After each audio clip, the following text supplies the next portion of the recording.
Hello বন্ধুরা, সুস্মিতা কিচেনে আপনাদেরকে স্বাগতম। আজকে চলে এসেছি নতুন একটা রেসিপি নিয়ে, পেঁয়াজ কালা আলু দিয়ে কাচকি মাছের চচ্চড়ি।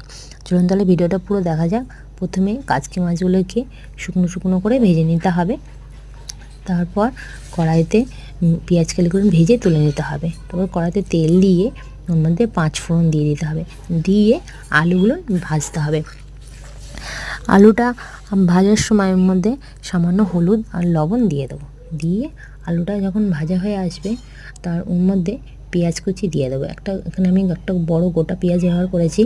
পেঁয়াজ আর এখানে 4 থেকে 5টা কাঁচা লঙ্কা দিয়ে দেবো। দিয়ে একসাথে ভালো করে ভেজে নেবো আলুর সাথে। পেঁয়াজটা যখন ভালো লাল লাল হয়ে যাবে ভাজা, তখন ওর মধ্যে একটা টমেটো কুচি দিয়ে দেবো। দিয়ে ওর সাথে ভালো করে ভাজতে হবে। টমেটোটা যখন ভাজা হয়ে আসবে তারপর ওর মধ্যে ভেজে রাখা যে পেঁয়াজ কালিগুলো ছিল সেটা ওর মধ্যে দিয়ে দেবো। দিয়ে একসাথে মিক্স করে নেব। ভালো করে মেশানো হয়ে গেলে ওর মধ্যে যে ভেজে রাখা মাছটা ছিল, কাচকি মাছ, ওই মাছগুলো ওর মধ্যে দিয়ে দেবো। দিয়ে একসাথে ভালো করে নেড়ে চেড়ে নিতে হবে। তারপর ওর মধ্যে সামান্য একটু জল দিয়ে ভালোভাবে নেড়ে নিতে হবে। নিলে রেডি আমাদের পেঁয়াজ কালি আলু দিয়ে কাচকি মাছের চচ্চড়ি। আর নামানোর আগে সামান্য একটু ধনেপাতা কুচি ওর মধ্যে দিয়ে দিতে হবে।